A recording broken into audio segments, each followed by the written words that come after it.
केरला के मलापुर में सालाना प्रोग्राम के दौरान एक हाथी बेकाबू हो गया, जिसके नतीजे में सनसनी फैल गई।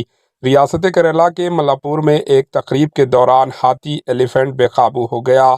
कई लोग शदीद तौर पर जख्मी हो गए। इस तकरीब में दूसरे हाथी भी मौजूद थे, लेकिन एक हाथी बेकाबू हो गया। फिर उसने एक शख्स को उठाकर जमीन पर पटक दिया।